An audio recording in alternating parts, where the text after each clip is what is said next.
Yeah.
Thanks, Mel.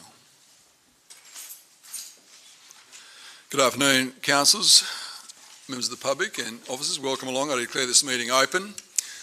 And in doing so, I recognise our Citizen of the Year, Ben Andrew, is with us. Welcome to you, Ben. Good to see you here. Under announcements, I just want to record my appreciation to Councillor Miguel for being acting mayor during my absence on leave. Thank you very much to you, Councillor Miguel. And also congratulate City of Bunbury employee Gemma Stewart. Young Gemma was the South Regional TAFE Trainee of the Year for 2018, and that South Regional TAFE over all their campuses. So for her to be Trainee of the Year is an outstanding testament to her. And I'm pleased that, to know that she's now a full-time member of the city staff.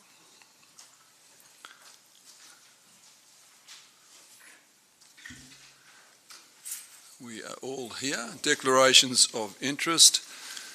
Councillor Cook has declared an impartial interest as per the agenda.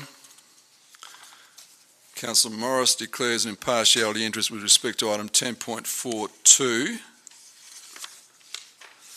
Specifically the item dealing with the tourist activities. Councillor Smith declares a proximity interest with respect to item 10.24 as she lives on the south side of the reserve, likely to be impacted by a plan. That's the Boulders Heights plan. Are there any further declarations of interest, councillors? Thank you.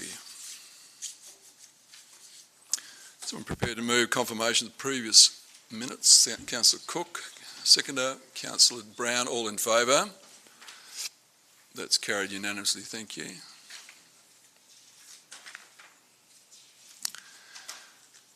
Are there any petitions, councillors?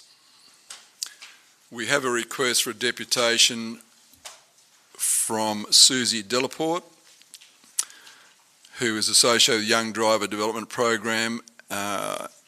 She wishes to speak to that item 10.41. Those who agree, please indicate.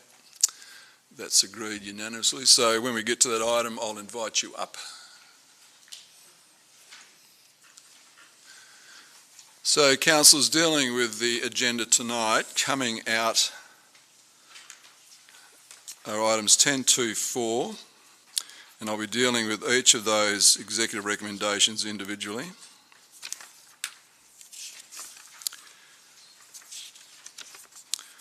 Item 10.41, which is the deputation, and item 10.43. Are there any further matters that we wish to discuss in detail? Councillor Warnock. Yes, Mr Mayor. 10.2.5, please.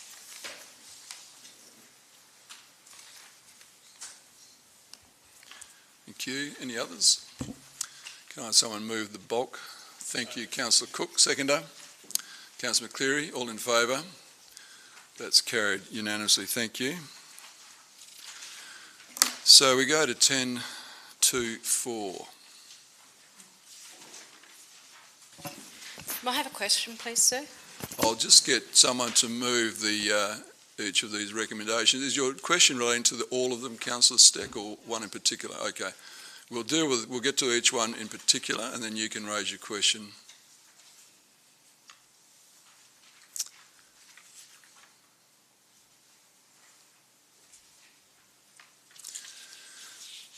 So the first executive recommendation, 1, regarding BREC. So I'm prepared to move that. Councillor Kelly. Councillor Cook. Is there likely to be any debate on this matter? Okay, Councillor Kelly. Thanks, Mr Mayor. Bunbury Regional Entertainment Centre is the centrepiece of the performing arts in Bunbury. There's no doubt about that. I've said before, and I say it again, you can never invest too much in the performing arts, as it brings through kids from the ages of 3 or 4 right through to the seniors of 80 to 85 into the realm of performing arts and entertainment in Bunbury. If we had our own way, I suppose, in a limitless bottomless pit of money, we would spend as much as we can or as we could to further the performing arts in Bunbury. The setting of this amount, the operating subsidy for the years beyond the corporate strategic plan is if you like to put it, a paper entry. Obviously, over the next couple of years, there'll be quite some talk about how the entertainment centre is performing and how it may be able to return a dividend to the coffers. But at the moment, by keeping this in at the amount that's on our paper, 445,773, it enables the entertainment centre and its board to progress with the surety that they don't have to come with a begging bowl each year beyond. And it also gives the council some breathing room to negotiate the future of the entertainment centre, not the least with the state government and how it might contribute, and with our neighbouring councils, not only the ones in the Greater Bunbury region but also in the southwest zone. So I think this is a good outcome for us, for the entertainment centre and for the budget and for the long-term financial plan, and ask that councillors please support executive recommendation number 1. Thank you. Thank you. Councillor Cook. Thank you, Mr Mayor. Yes, I just echo those comments.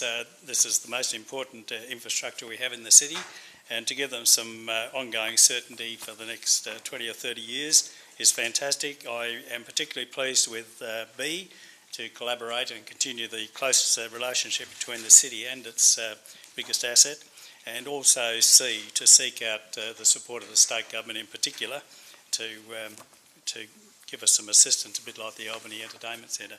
So, councillors, I'd urge you to support it. Thank you. Thank you. Speaker against. Councillor Morris. Thank you. I feel like I'm going to be Scrooge now. Look, I'm going to ask all of you a bit of a question. This might seem strange. You have a person that drives up in a $430,000 Ferrari. He pulls up in front of you.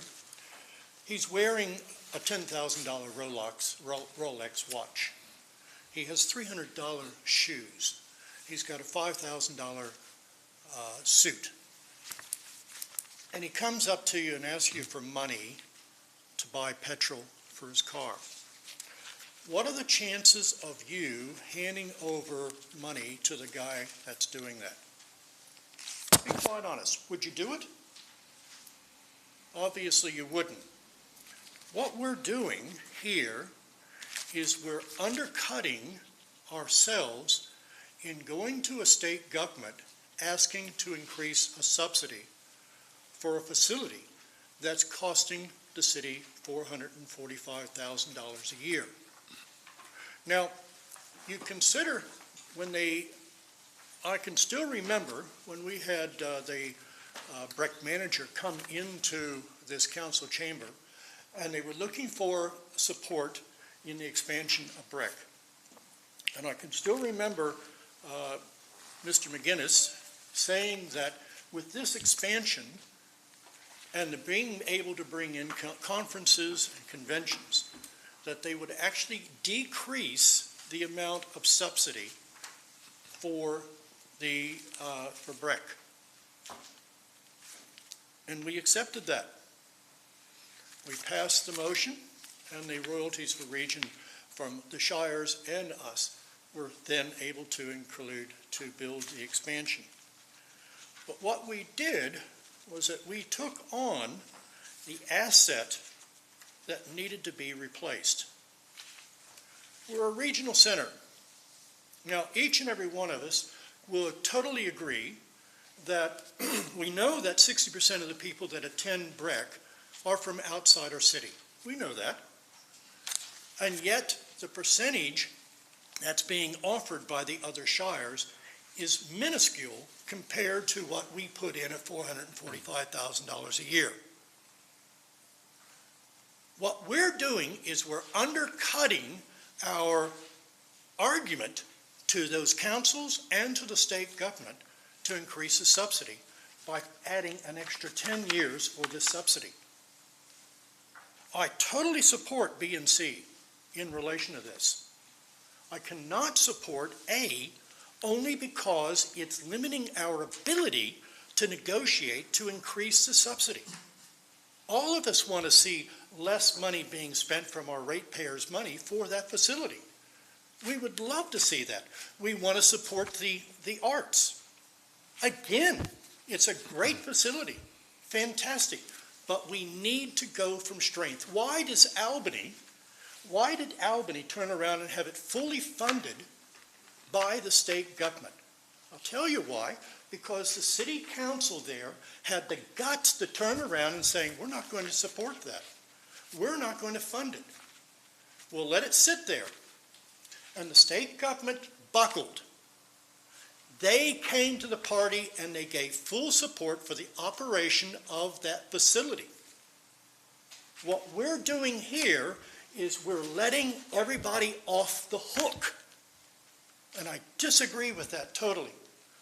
Mr. Mayor, I'd like to be able to vote on these separately, only for the fact that I totally agree that we'll allow it to continue to 2023-24 for the subsidy that we have now, but after that, let's leave it up in the air. Allow the state government to realize we're going to have to play hardball here. Thank you. Speaker 4, Councillor Kelly to close. Thanks, Mr. Mayor. Firstly, there's nobody at Breck driving a Ferrari. Not sure if anybody in Bunbury's driving a Ferrari. The second point, it was never a tying of the operating subsidy to the Breck expansion. That didn't occur. Whatever may have been said in the past, there was no tying of that op subsidy to the expansion. And the third thing is that we're not leaving things up in the air. Indeed, we're providing Breck, which is the centrepiece of our performing arts, with some surety, at least on paper, over the ensuing years, so that they can get down to making sure that the Breck is a thriving cultural community hub. And that's the important thing. The one-year budget, I think we'll be ticking that off pretty soon. I know we will this year. The 4-year corporate plan gives Breck some security for the 4 years that it's in there. The out years, it's there. In between times, between now and the 4-year period that goes through on the corporate plan, it will enable the chair of Breck, the councillor, the mayor, council and the mayor and anybody else to ensure that when going to the state government, we can negotiate for the people of Bunbury and the region from a position that we know that we have a sound planning base for Breck. I think this is a sound way forward for the Breck and for the future of Bunbury and for the region. And one thing I do agree with Councillor Morris is that we need to get onto our skates very quickly, talk to our regional friends, other 11 local government authorities in the zone and the state government, and we need to do it quickly, we need to do it well, so that instead of just having a 1-year plan or a 4-year plan or a 15-year plan, we do have a 20 or 30-year plan for the Breck as outlined by Councillor Cook. So I encourage all councillors to support A, B and C, and the hard work then begins. Thank you. Thank you. I'll accommodate Councillor Morris's request. I'll put A first. All in favour, please indicate. Those against? 2, that's carried. And Councillor Morris and Steck were against. B, all in favour. Carried unanimously. C, all in favour. That's carried unanimously. Thank you. Number 2, installation of public art. Can someone move that, please? Councillor Smith, Councillor Cook. Any debate, councillors? I'll put it all in favour. That's carried unanimously. Thank you.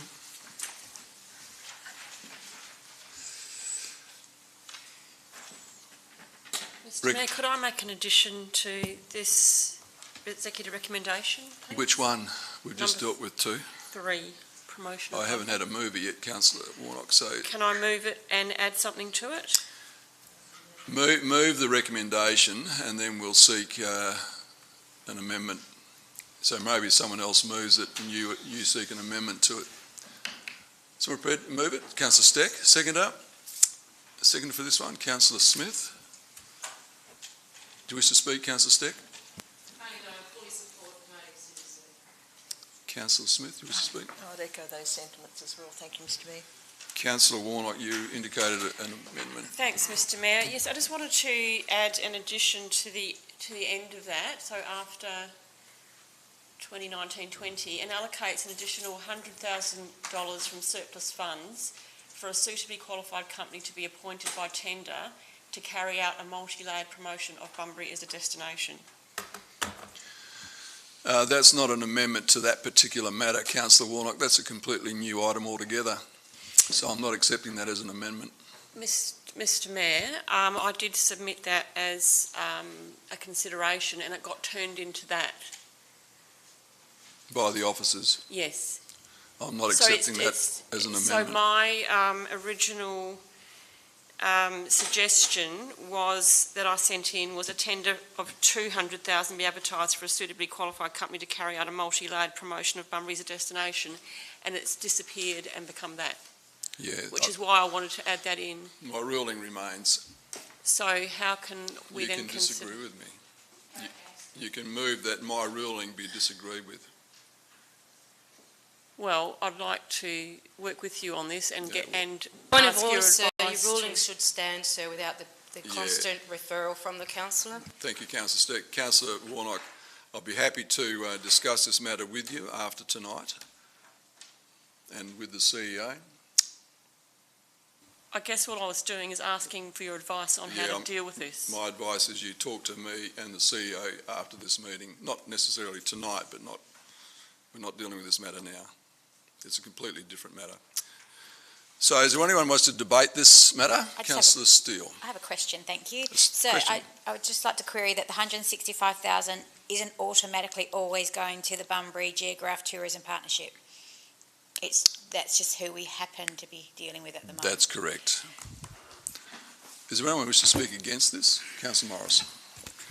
Scrooge is coming up again. Don't give the media anything to work with, Councillor.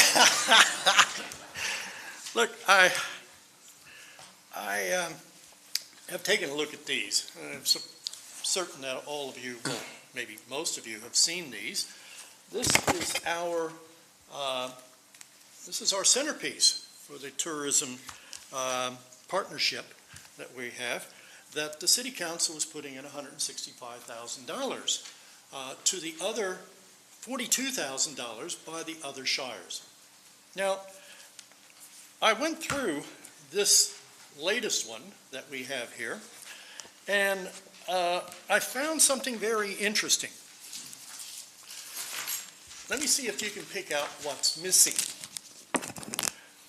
When you take a look at the ads that's within this publication, here's what we have. We have I'm just looking at the ads coming from Bunbury. We have one full-page ad from the Parade Hotel. The Regional Art Gallery, the Bunbury Regional Art Gallery, is 1/3 page and a 1/9 page. Bunbury Wildlife Park, 1/9 page, 1/3 page. Bunbury Museum, 1/3 page, 1/9 page. Dolphin Discovery Center, 1/2 page. Bunbury Historical Society, 1/9 page. BRAC, one full page. And then we have the Discovery Holiday Park, 1/2 page, Thrifty Rent-A-Cart, 1/2 page, national ad. What's missing? What's missing, folks? Our tourist industry is missing. There is not one thing in here in terms of ads from any of our accommodation. None. No restaurants. No souvenir shops. Nothing. Nil. Nada. Why? I can tell you exactly why. Because I had tourist operators come into my shop complaining to me about this publication. The price tripled than what we had originally. Price tripled. This is only for 6 months. Now, if we're not getting the businesses that are trying to attract businesses to Bunbury, and they're not going in this, and this is supposed to be the centerpiece of our policy or our campaign, if they're not going into it, it's useless. It's a nice coffee table magazine. In fact, it has nothing on it to say free, take a copy. People look at this and they say, oh, it's a nice magazine. But they don't pick it up. They think it's charged. Unless someone says, oh, here, have it. It's free. If it's sitting there, they won't pick it up. How do I know it's being ineffective? Because when we used to do it in-house, here at the visitor center, I myself used to put an ad in it every year, as well as the other operators, because it worked. People would bring in the magazine, and we would see it. We knew they were visitors. I have yet to see one of these in the shop. Not one. It's not working. We're paying $165,000. In today's paper, we have the Capel Shire President Murray Scott said he did not think the tourism initiative should be run by local governments, but rather tourism body and local businesses. There's Capel. Harvey Shire President Tanya Jackson said a previous contribution had been in line with other local governments, and it was generally about ability to pay. Quote, that's code. I'm not going to pay anymore.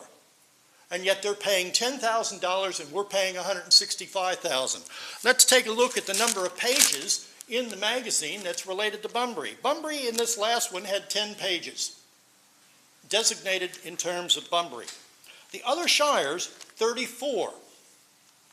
Neutral, that you could say one way or the other, 17 pages. And then you had the ads. We're paying $165,000, we're getting 10 pages. They're paying $42,000 and getting 32 pages. We're talking about a true working partnership. This is not a partnership. The ratepayers are not getting their value for money. I'd rather go back to the visitor center and have them do it in-house, where it's done properly. Councillor Morris, you've finished, have you? Yes. Speaker 4. Sir, can I just ask a question, just from the information that Mr Morris has said? Thank you, sir. Just given Councillor Steele's already asked the question of whether or not the funding is towards the Geograph Tourism Partnership, is all of the $165,000 going towards, say, publications, or is some of that towards wages? I'll ask the CEO to expand. Councillor Stick. Yes, through Mr Mayor. So currently the city's allocation goes to the Bunbury Geograph Tourism Partnership, which has this year a total budget around about $260,000, which includes salaries and wages, online marketing, website, as well as production of a minimum of 2 copies of Found. Speaker 4. Councillor Stick to close. Thank you, sir. Look, I can see that on the surface some people may have some concerns, but the reality is that this whole marketing concept was agreed to by council. We entered into it to the Geograph region, and the whole concept is to add collective marketing for the oomph, if you like, for a better want for another word. But you need to have a collective area that works simultaneously together. You have to have packages so that others can visit like 20 minutes away or 15 minutes away, or go up to Collie or go to Donnybrook. There's much to see within the region, and if you want to be a regional city, you should be willing to take up that mantle. Now, I can give you a perfect example, and that would be Margaret River. Margaret River has a similar publication, but it's not called Margaret River Region. It's called, the Great Southern, and that's the Albany publication, but it's also a Southern Region publication. Now, there's always conflict between Margaret River and Augusta. Who's going to wear the mantle? But if you want to have a region and you want to work collectively together, you have to have those networks so that you can show quality-based marketing. It's that simple. And it's not just a matter of having a magazine on a coffee table. This is, as you said, Councillor Morris, this is our go-to document. So it shows us that we have more to offer as a region than just a coffee shop strip down Victoria Street. I'll put it all in favour, please indicate. Those against? 2, 3, 4, 5, 6.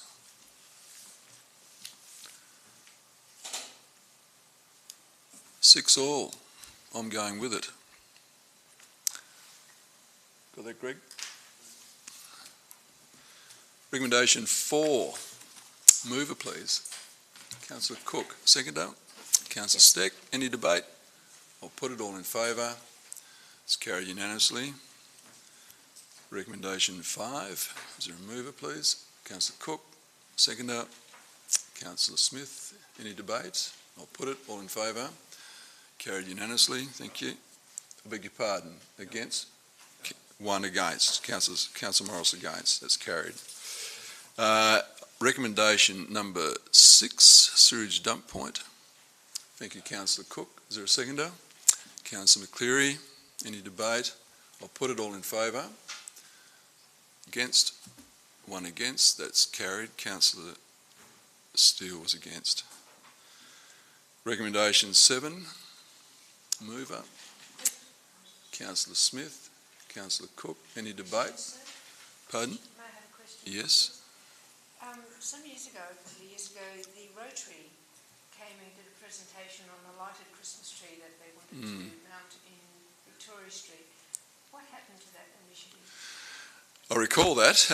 It was a artificial tree on the corner of Clifton Street and Victoria Street, and when our engineering staff had a look at that location, the cost of relocating underground services far exceeded the cost of the tree, so it didn't proceed. That was before your time, I think, Mr. Harris. And just one other question. Has there been any consideration what sort of large outdoor Christmas tree this would be? I think that would be part of the investigation, Mr. CEO. As in an artificial or a real one, or? I think there's a bit of work to be done, Councillor McCleary, if this gets up. Is there any further questions on this matter? Is likely to be any debate? I'll put it all in favour. That's carried unanimously. Thank you.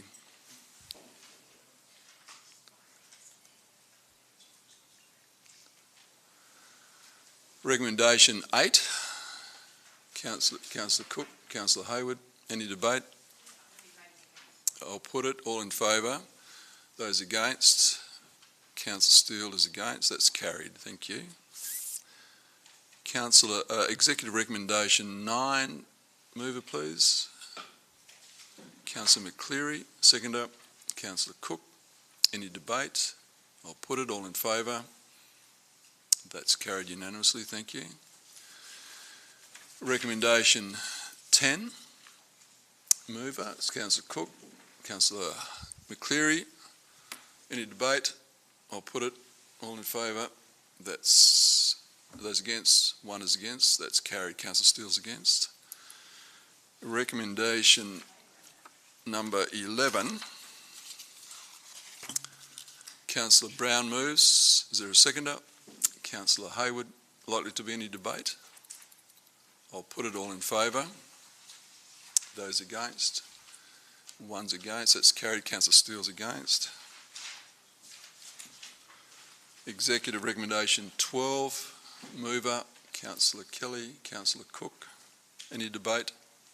I'll put it all in favour. Sorry, did you have a... No, sir, it was relating to the next item. Okay, all in favour of that one?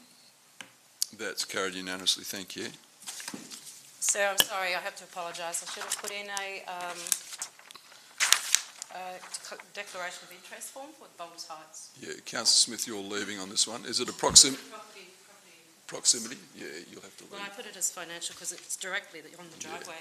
Okay, thank you. Yep. So Councillor Steck also declares a financial interest in this matter, and she and Councillor Smith are leaving the room.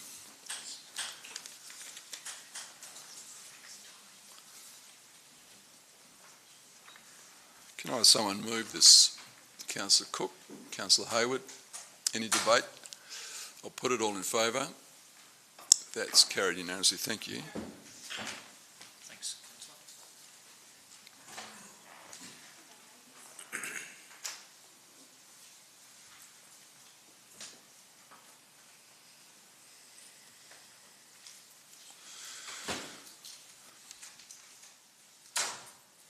We're up to recommendation 14. Is there a mover? Councillor Kelly, is there a seconder? Councillor Morris. Councillor Kelly. Thanks, Mr Mayor. Obviously, the issue of rough sleepers has been with us for quite some time. Many different agencies. My apologies, Mr Mayor. No, I'll have to withdraw that. I'm on the wrong page there, sorry. Just let me get the, for the sake of our trustworthy minute taker up there. So, Councillor Kelly, you're withdrawing. I have to withdraw that, Mr Mayor. I was missing out that not bit. I'm on the other side. So you're withdrawing your mover. That's correct. Councillor Morris, you wish to move it? Is there a seconder? Councillor Smith. Councillor Morris. Well, I'm no longer Scrooge. Look, we're talking about a small amount of money in order to give shelter to people who need. Order, Mr Mayor. I think you probably... Misread it again. Yeah, that's okay, Councillor McCleary. Councillor Morris, you're speaking in support of the executive recommendation. No, I don't want that. I'm in the same way. I'm sorry. I have an amendment. You Mr. were Mayor. too. So the mover, the second mover and the second seconder withdraw. Councillor Cook, I'm asking for a mover of that recommendation on the screen in front of us. Then it lapses, sir. It lapses. So I'm aware that Councillor Cook has an alternative, and I'm aware that somebody else has an alternative. So Councillor Cook. Thank you, Mr Mayor. I propose an alternate motion. It reads that council construct a street sleeper shelter in the current 2018-19 financial year, funded from accumulated services. I seek a second. Is there a seconder today? Councillor Kelly. Councillor Cook. Thank you, Mr Mayor. The executive recommendation suggests that other agencies are responsible to accommodate the homeless and those sleeping rough. That may be true, but there are still people who fall through the cracks. The Mayor, supported by some councillors, has spoken to those sleeping rough and believe that this shelter is part of the solution. At the present time, those sleeping rough believe that the Bricknell Shell is their home. When we hold an event at the Shell, they get their collective noses out of joint because the event is invading their home. This new lean-to in the Rivers car park is the ideal solution and location. The building naturally provides protection from the prevailing westerly storms. The matter of the homeless shelter was raised at Don Punch's community meeting last Saturday, and it gained ringing endorsement. Mike Fenton, a long-time advocate for the homeless, has written to nearly 80 like-minded people to garner their support, and I think we've heard from a few of those. This construction will be a win-win situation. It will get some traction on the ground to tangibly provide physical support for the homeless. The provision of lockers and the shower at Queen's Gardens have been a great start. Now is the time to act on the shelter. Thank you, Mr Mayor and councillors. I urge you to support it. Councillor Kelly. Just finally getting on the right page, Mr Mayor, just to reiterate what Councillor Cook has said, this is time for us to show some compassion, to contribute towards what's required to help people who are sleeping rough, and I recommend that councillors support that alternate motion and congratulate Councillor Cook for formulating that. Thank you. Is there a speaker against? Councillor Stick. Thank you, sir. Let me make it very, very clear. I am in complete support of looking after those who are sleeping rough. But I cannot for the life of me see that a lean-to is going to fix the problem. They're still going to be freezing outside. Just because they're not getting wet because of the lean-to is constructed on a specific way, they're still going to be cold. They're still going to be outside. So it's not fixing the problem. Same as when we put the lights on the Bricknell Stadium. They just moved down to the high school, let's call it basketball courts. We just moved them on. So this is not going to fix anything. All it's going to do is give them another dry area outside. I hardly think that is appropriate to be treating our citizens. I mean, for me, I think that there are likely to be other options. For example, I've already spoken to a couple of the homeless people and I said, well, look, would you be able to sleep inside For example, the Souths building, just temporarily. It's a stone's throw down from the police station. You can put electronic lock on the outside, give them the combination. There's a toilet in there, I know. I think there's an end of trip journey there, which is one shower. But the reality is there's already showers down the beach. I know it's not a final solution. It's a temporary solution. And you have prefix in there, so if there's something that goes wrong, all they have to do is dial the quick number for the police station. I'm just suggesting that spending this kind of money for a lean-to is just a slap in the face to these poor people. And I think that as a council we could be better and we can look at better solutions. And as I say, I'm going to put up that as an alternative because I cannot support this.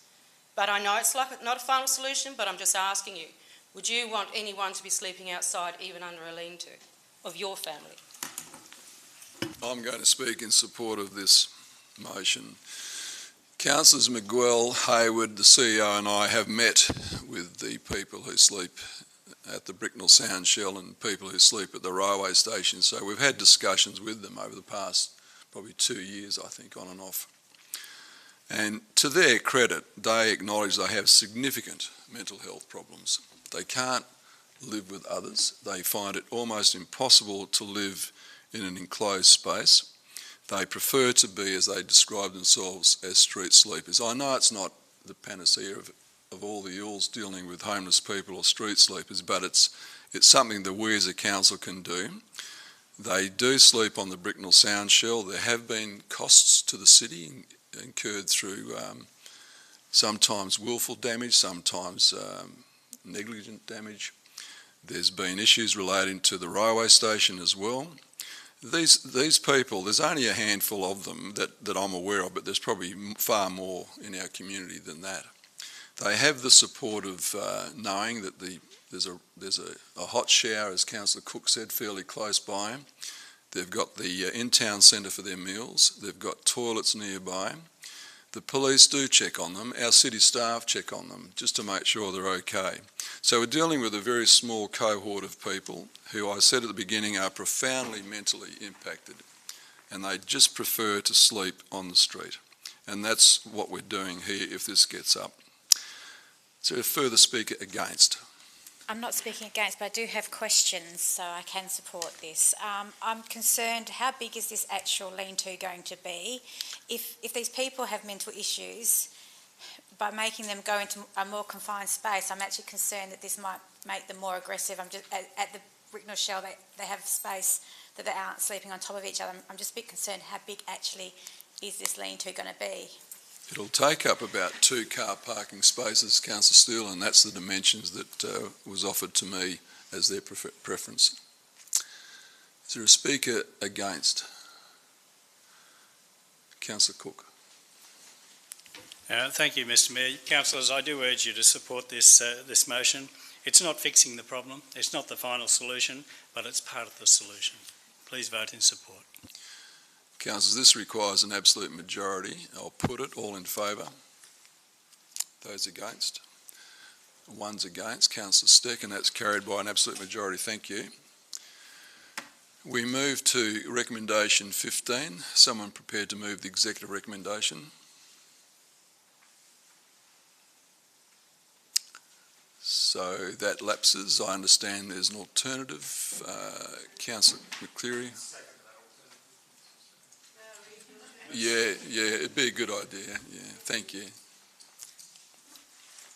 Council support the expansion of board reticulation at the Payne Park that will enable ice sports to water the grounds they will be upgrading at Payne Park that will benefit the whole community at Payne Park.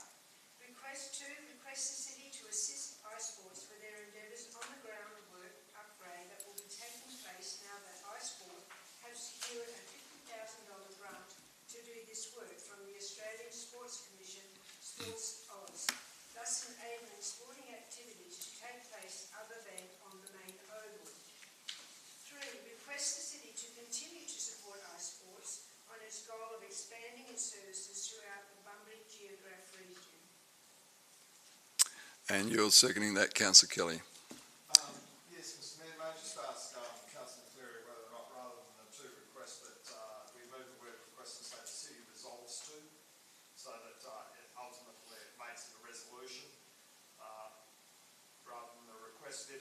Councillor McCleary is happy with that. So part 2, the city resolves to assist iSports, and part 3, the city resolves to continue. I'm comfortable with that, Mr Mayor. Okay. Okay. Councillor McCleary. Mr Mayor, as we all know, we own Cane Park, that's the city, and we have an organisation, a not-for-profit organisation, who has a very enthusiastic head called Alison Burnett, who has found a $50,000 grant to put into our grounds. With that money, the area that she's speaking of, for those who, I don't know North and South, I'm not really good at it, but if I'm looking at the Oval, sitting as a spectator, it's on the left-hand side where they had their little clubhouse and just over the hill. That area is not utilised very well. Sometimes there's cars on it, it's quite hilly. We do have reticulation there and it's wanting a purpose. This can be a purpose for the whole community in that little area that we're using. The ice sports today, for instance, there would be over 200 people there, young adults, having an absolute marvellous time with sports on that oval. To continue that over on the side where they do their tennis and their, oh, we've got all sorts of sports going nearly every night, it would be fantastic. Now, they were originally going to be using the big oval, but the children and the adults that are in ice sports, they actually work. So the only time that they can go and activate there mostly is after 5, just like the footballers when they go and do their training, etc. So to have this set aside, this would be wonderful. And let me bring you back once again that iSports have found the funding to create the groundwork for there. They need to put bollards, they need to lift the ground level, they need to get the reticulation in, they need to put a accessible pathway so they can get up to their clubhouse. Alison's found this money. We should be patting her on the back for that. That's something that we don't have to do. And with Marcia and with our inclusiveness, I'm just absolutely overwhelmed that we should be saying to her, thank you, and yes, we will partner you with advice, with any resources that you require, expertise, etc. They will get contractors to do the work, but we need to liaise. Our executives need to liaise because there's drainage involved, there's all sorts of stuff that I don't really understand, that's engineering. And to have the city in partnership with them doing that, it's going to end up being a wonderful area whilst we're waiting for Payne Park Master Plan to go ahead, which may take 3 to 5 years to implement. So please, I ask you to support this motion for these people. That would be wonderful. Thank you. Thank you. I have, before I invite Councillor Kelly, I have some questions through the CEO to the Director of Works and Services, and I've given him some notice of this. What would be the rough estimate of the investment required by the city to do the works that Councillor McCleary has outlined here? Mr Mayor, there's probably 2 points. One, to do the earthworks, the reticulation, bring soil in, grass, you're probably looking around 150 to 200,000. The other issue we have is we don't actually have a water allocation there at the moment to be able to water that area. So our bore there is 100% used at the moment. So the only way we can water any additional areas is actually reduce watering at other locations, which has already occurred to allow the ovals and our foreshore areas to be actually watered at the standard we're trying to achieve. So just to clarify, the $150,000 would be in addition to the $50,000 here, or would it be combined? At this stage, it would probably be in addition. We're looking at 150 to 200 is what we're talking about. In addition, okay. Yes. Councillor Kelly? Yes, Mr Mayor, this is not going to be gold-plated. I can assure you of that, and I know a little bit about water, so I'm going to speak about that. But firstly, I was down at the iSports today, along with the Mayor, Councillor McCleary and others, Councillor Cook was there also, and I had a look at the area that they're wanting to utilise, and I do concede that there are some design practicalities that need to be worked out, but Alison Burnett has gone and found $50,000, which is great leverage for other funding to meet whatever is required to make this the best place possible. I also think that Councillor McCleary might have been a little bit modest about the numbers there. I think there are many of hundreds there, or they were at midday when I was there, and I had a quick look around, and I would have thought 500 plus, Councillor McCleary, at that stage, but you might have been there a little bit earlier than I. Alluding to the water issues, the page 27 of our paperwork says that city's water licence is close to capacity in certain parts of the city, which disagrees with what Mr Harris has just said to say it was fully allocated. It's close to capacity. It also says establishing an additional bore does not provide any additional water allocation. There was no intent from anybody, anywhere, any time that I'm aware of to put another bore down. Just quickly, the way allocations work, councillors, right around the city of Bunbury we have a number of bores, and those bores go into different aquifers, and those aquifers give us a certain amount of water. We also have a lot of different places that we have to water. So you can actually draw a little bit out of this one or reduce it, this bore, and take a bit more out of this one, but you've got to stay within your cap.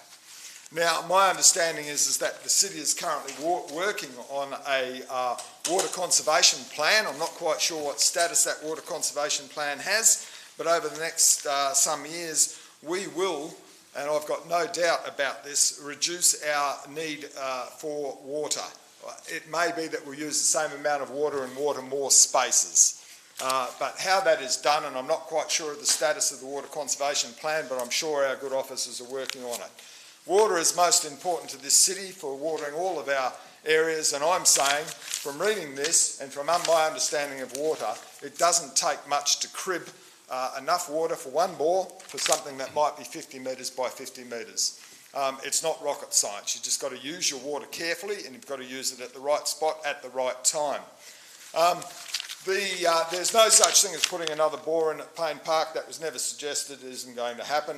Simply what happens is that if you've got 20 sprinklers, you put another 2 in, and you put a thing called a T-piece on the main that comes from the existing bore. And you water the main oval, you water this space over here, and you water this new place. That is going to be a multiple use space. It's not just for ice sports, it's for the whole community. Indeed, last weekend I was informed that the women footballers were using that space as a warm-up space, kick to kick before the game. So it's already being utilised. The 50,000 that Mrs Burnett has found to do the earthworks to make it nice and flat sets this space up not only for ice sports but for others. The placing of the T-piece into another retic or into the retic pipe, yep, you're sure you've got to dig a few holes, there's no doubt about that, but putting another couple of sprinklers onto the existing retic system is not rocket science, and I think we should be able to do this. It might mean that you've got to adjust your water budget as you go, but again, we're working on our water conservation plan busily as we speak. And I think some councillors here were here when we talked about this some years ago. So what we've got here is a great idea to utilise the northwestern corner of Payne Park for a bunch of people who do a marvellous job, fits right in with our Marcia strategy. It utilises a space that can be better used into the future. And if perchance the rains start again and we get more rain, or there's some magical refilling of the aquifer, then I think that we can forge ahead with more green spaces. But it's a matter of making ourselves work out in that open space to make sure that we use the water to the best effort that we can. And this, I can assure everybody, is a great way of using that water. So asking councillors to support Councillor McCleary's alternate motion. Thank you, Mr Mayor. Thank you. Speaker against? Councillor Stick. Thank you, sir. I think you alluded to some of the questions that I wanted to seek previously, but I do have some questions before I begin. So go ahead. Thank you. Just that I wanted to clarify that Mr Harris didn't say that we were at full capacity of all our bores. It was only at the bore at that particular oval. Is that correct? Through this meeting, we've just done a review of our bores, so out of the Yarragadee aquifer, which is what we're told, we've got less than 1% left in capacity. Councillor Stick. Thank you. And I also wanted to ask Mr Harris as well, the cost per square metre of our ovals, or of that particular oval? I know that we grade them to various grade 1 or grade 2, but what is the cost per square metre that we're already paying to maintain that oval, sir? It'll be a good test of Mr Harris's recollection, but I'm through. He may not be able, Mr Harris. Yeah, I think. Well, I can recall from a workshop we did that was quite considerable, so, and it was amazing to me just how much that we did spend. And so, for me, I just wanted to also ask that, for my liking, I mean, going to find grant money is a skill, there's no doubt, but if there's no other money to support that cash, there's not a way to be able to expend that money. So, and we don't know at this point when that money is required to be spent. So therefore, we've already been down the path of it ourselves, asked for extensions, asked for a greater time period to expedite at spending the money. So I would think that there would be a better working way forward for staff to have a look at what capacity we do have going down the track and what other monies we can sort of ask for funding for without delving into our existing water allocations and our existing sporting infrastructure. Because bearing in mind, if we take the money out of the budget to do this, something else goes in our hierarchy of decision making. That's what happens. Something else gets dropped off because there's only one pond. There's only one pot of money. And unless staff can go and find other grants to assist this is quite an expensive amount of money. It's up to $200,000, which is again a considerable amount of ratepayers' money that we have not budgeted for. So I just urge councillors to really reconsider what this motion is saying, because it says resolves to assist iSports, and it's not really saying that that we have to actually go down the path of doing all these works of $200,000 that's unallocated. So I just think that you should not support this motion. Thank you. Speaker 4. Just a question, Mr Mayor. Councillor Hayward. Is there any prospect of limiting our liability in terms of a moved amendment to perhaps limit the amount of money that the city might put in? I'm a bit concerned that it's an open-ended motion. I'm just asking for your advice as to Yes, whether... I'd be happy to entertain an amendment to actually stipulate an amount.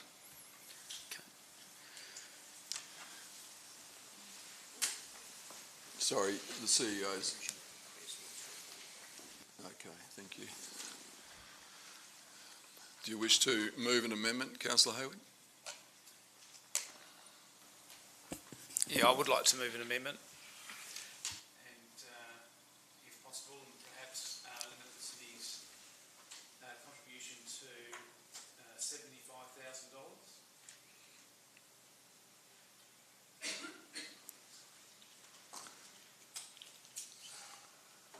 Question, is that capital only? Because there'll be an operating cost. Yeah, that's the total contribution, capital and operating, yeah. From the iSports people and 75 from us, that's right. And that would be number 4. You'd add that in as a 4. Point of clarification, wasn't it an extra 200? Is there a seconder to that amendment? Sir, point of clarification, I think that Mr Harris said it was an extra 150 to 200,000, not a combined figure, sir. Yeah, that's right. He did clarify it was 200,000, not combined. So what Councillor Hayward here is moving that an amendment to add point 4, that the contribution be limited to 75,000. And you're seconding that amendment? No, I just have a further question. So if we go and approve that, and obviously the cost of this project is going to be coming in at higher than that, as Mr Harris mentioned, it may be higher, does that mean it all just falls away, or how's that going to work? Well, unless there's other grant funding available, the city's maximum contribution will be that if council agrees to it. Okay. Thank you, Councillor Kelly. Councillor Hayward. Thanks very much, Mr Mayor. Councillors, I'm just concerned about the open-ended nature of this, and we don't know how much it would be. I suspect if we were able to limit our contribution to 75 plus the 50, our officers will absolutely work their butts off to be able to deliver something within the money that's available, and that may mean some staging a few bits or doing a few things a bit differently, or alternatively giving other people the opportunity to contribute, whether that be the state government or others might choose to get in. Obviously, this work does aim at helping people with disabilities get involved, and there is often a lot of money about for those sort of projects. And I just think that by limiting it to $75,000, we're still backing them and giving them support, but we are just limiting our liability in case the project does end up costing us, $250,000 because, something that's unknown. But also, Councillor McCleary's list of items in terms of her aspirations, in terms of what might have been their accessible path and other things, these things could certainly add up. I'm just a bit concerned that it might be too much. So I'd encourage you to consider the amendment and support it. Thank you. Councillor Kelly. Thanks, Mr Mayor. Well, the challenge is on, and I think that the $75,000 from the city would be a generous contribution to the total amount of this project. I just did some quick figures. That's about $62,500 worth of Leamingtons and maybe $50,000 worth of sausage sizzles. But what it does do is give the incentive to iSports and others to say that they've got something in hand, and I remember the Mayor's rule of thumb, 1/3, 1/3, 1/3. If we've got $125,000 in kit or pledges, if you like, 50,000, which came, I understand, from the federal member, and the 75,000 from the city, 125,000 goes a long way to what we need to do. The challenge for the iSports people, which is a tremendous community, a fantastic community of people who live amongst us, work with us and do great stuff. I think their challenge is now is to go and look at all of their networks right throughout Bunbury, men and women who run companies that move dirt, that put topsoil down, that attach things like rechick, that fertilise, that work together to establish good things for Bunbury. I think the challenge is to get out there now and really do some hard lobbying. I think nothing comes for free. The $75,000 I think will go a long way towards helping iSports. But again, the challenge is on. I think Mrs Burnett and the crew at iSports would say, right, okay, you've given us a hand up. It's now our job to get out there and get in amongst the people who contribute so much to this city to make things happen. And I can assure you that if everybody does their bit, this will happen and it will be a good thing. Thanks, Mr Mayor. Thank you. Speaker against the amendment. Councillor Steele. I'm only speaking against because I actually do think limiting it to 75,000 is actually not going to be enough, and I would hate to see this not getting legs at all. Speaker for the amendment. Councillor Hayward, just to close on the amendment now. Okay, I'll put the amendment. All in favour, please indicate. Those against? 2 against, Councillors Brown and Steele. That's carried. So that becomes part of the substantive motion of Councillor McCleary's. Are there any further speakers against? Councillor Morris. I think it's a great idea. However, when we're talking about 0.5% left in our allotment, whether we have water conservation or not down the track, when we're looking at where we'd like to reticulate, I have heard several times in this chamber people talking about reticulating the entrance to our city, where we're looking at even having the youth precinct. Would we be able to do that if we use the allotment in relation to it? That 0.5% is not much left in relation to it. And when we're talking about the size and the scope and the amount, I'd rather have it reticulated coming into the entrance to the city for that section there, rather than Payne Park, because as stated, it might be 2, 3, 4 years down the track in relation to water conservation. In that time, we were also talking about the redevelopment of Payne Park, where that area may not need reticulating because it's going to be redeveloped.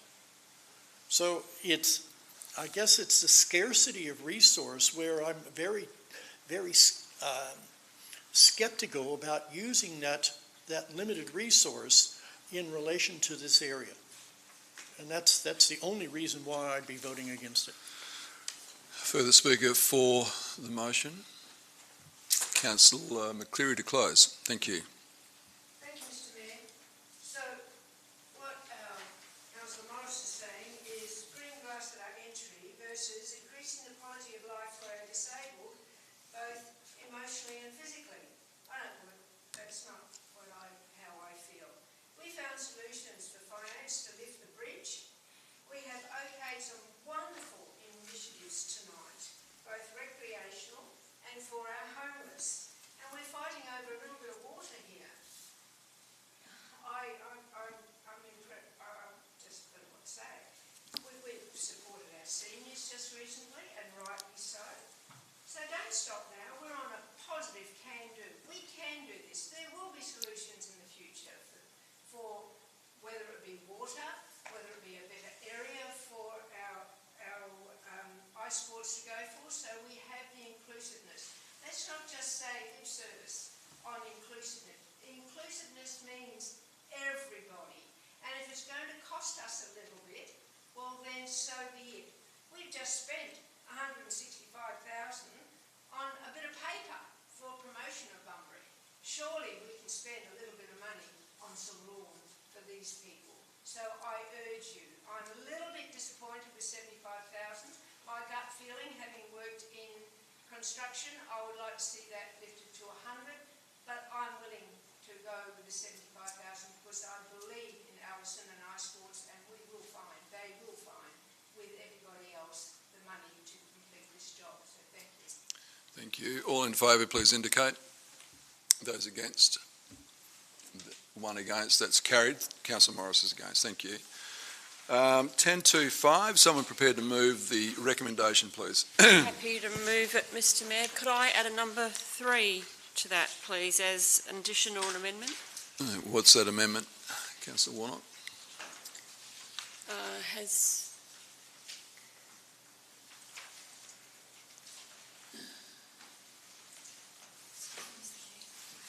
Thank you, Councillor Steele. Councillor Steele's left the meeting. Greg?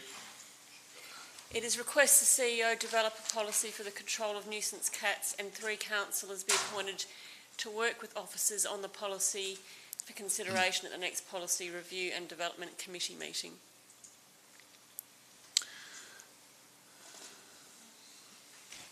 Excuse me, sir, could I ask a question?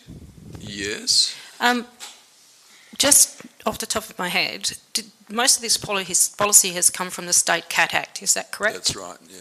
So therefore, this policy that we have before us tonight is in direct response to the Cat Act, sir, is that correct? The item is in response to the Legislative Committee review. They've come back to us and said, hey, you need to do this, dot that I, cross that T, put a comma here, and do other important work as well. That's what it's about, yes. Yeah. So realistically, there's not a lot that this subcommittee of council could really achieve. Not on the current legislation, no.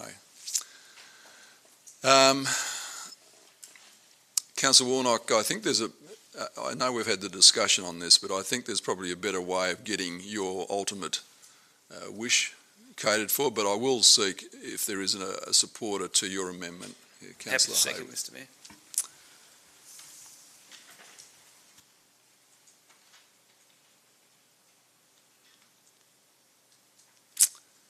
CEO, are there any practical issues with this amendment from your point of view? Through Mr Mayor, the local law is made in accordance with the Local Government Act and is a result of the CAT Act, and this has come back to council because of the undertakings required by the Standing Committee on Delegated Legislation. In terms of Councillor Warnock's amendment, essentially the policy that Councillor Warnock is alluding to would normally be probably contained as a guideline, an operating procedure by the staff rather than a policy of council. But I guess a continuation of discussion regarding how that might look, and there's already been one meeting with elected members to consider those points. Council's ability to adopt a policy on anything that you have a policy review and development committee to consider those matters. Thank you. Well, I'm prepared to proceed on that basis, Councillor. So, Councillor Warnock, do you wish to speak to this matter?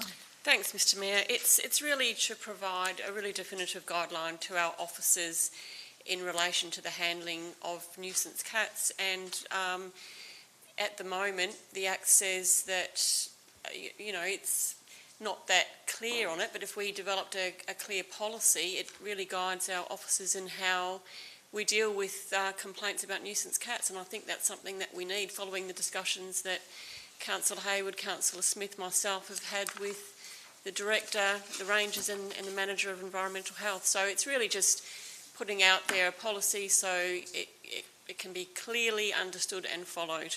Thank you. And I'd ask councillors to please support it. Councillor Hayward. Thanks very much, Mr Mayor. Yeah, just following on from that, I think, so the issue is, so there is a state law, there's no question about that, and there's no room for moving. That's what the state says, and that's what will happen.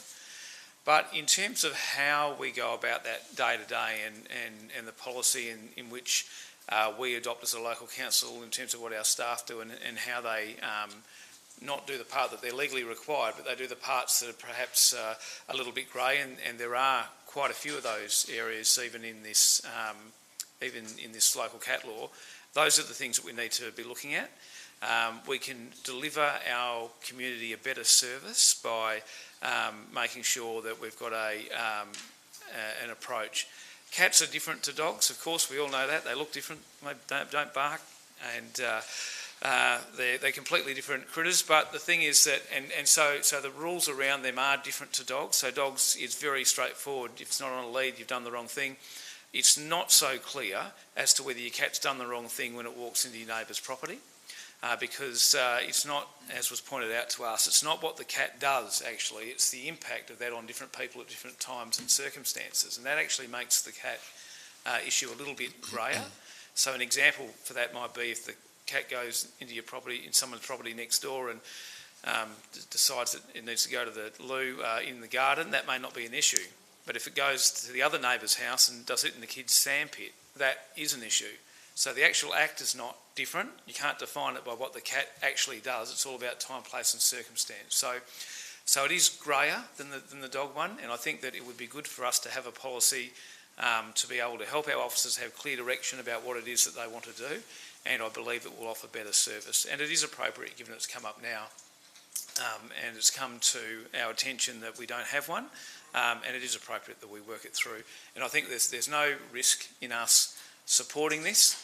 I think that we probably would have got there anyway, even without the backing of this motion, but this motion just makes the council decision and probably gives it that sense of priority that it should have anyway.